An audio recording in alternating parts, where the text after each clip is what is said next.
Non-Cooperation Movement by ACE. The Non-Cooperation Movement was launched on 1st August 1920 by the Indian National Congress under the leadership of Mahatma Gandhi.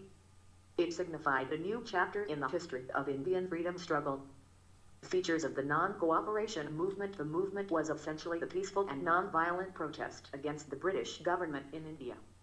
Indians were asked to relinquish their titles and resign from nominated seats in the local bodies as a mark of protest.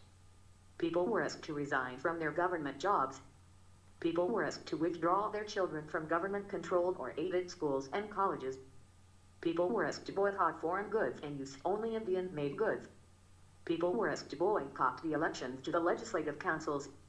People were asked not to serve in the British Army. It was also planned that if the above steps did not bring results, people would refuse to pay their taxes. The include also demanded Swaraj or self-government. Only completely non-violent means would be employed to get the demands fulfilled. The Non-Cooperation Movement was a decisive step in the independence movement because for the first time, the include was ready to forego constitutional means to achieve self-rule. Gandhiji had assured that Swaraj would be achieved in a year if this movement was continued to completion. Causes of the Non-Cooperation Movement. Resentment at the British after the war. Indians thought that in return for the extensive support of manpower and resources they had provided to Britain during the First World War, they would be rewarded by autonomy at the end of the war. But the Government of India Act passed in 1919 was dissatisfactory. In addition, the British also passed repressive acts like the Rowlatt Act, which further angered many Indians who felt betrayed by the rulers despite their wartime support. Home Rule Movement. The Home Rule Movement, started by Annie Besant and Bal Gangadhar Tilak, set the stage for the Non-Cooperation Movement. The extremists and the moderates of the include were united, and the Lucknow Pact also saw solidarity between the Muslim League and the Congress Party. The return of the extremists gave the include a militant character. Economic hardships due to World War I. India's indirect participation in the war caused a lot of economic hardships to the people. Prices of goods began to soar, which affected the common man. Peasants also suffered because the prices of agricultural products did not increase. All this led to resentment against the government.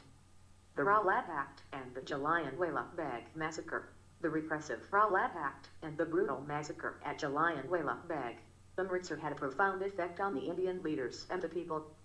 Their faith in the British system of justice was broken, and the whole country rallied behind its leaders who were pitching for a more aggressive and firm stance against the government. The Khilafat movement. During the First World War, Turkey, which was a German ally, had fought against the British. After Turkey's defeat, the Ottoman Caliphate was proposed to be dissolved. The Khilafat movement was launched by Muslims in India to persuade the British government not to abolish the Caliphate. The leaders of this movement accepted the Non-Cooperation Movement of Gandhiji and led a joint protest against the British. Suspension of the Non-Cooperation Movement. Gandhiji called off the movement in February 1922 in the wake of the Chauri Chaura incident. In Chauri Chaura, Uttar Pradesh, a violent mob set fire to a police station, killing 22 policemen during a clash between the police and protesters of the movement. Gandhiji called off the movement, saying people were not ready for revolt against the government through ahimsa. A lot of leaders like Motilal Nehru and C.R. Das were against the suspension of the movement only due to sporadic incidents of violence. Results and significance of the Non-Cooperation Movement. Swaraj was not achieved in 1 year as Gandhiji had told. However, it was a truly mass movement where lakhs of Indians participated in the open protest against the government through peaceful means. It shook the British government, who were stumped by the extent of the movement. It saw participation from both Hindus and Muslims, thereby showcasing common harmony in the country. This movement established the popularity of the Congress Party among the people. As a result of this movement, people became conscious of their political rights. They were not afraid of the government.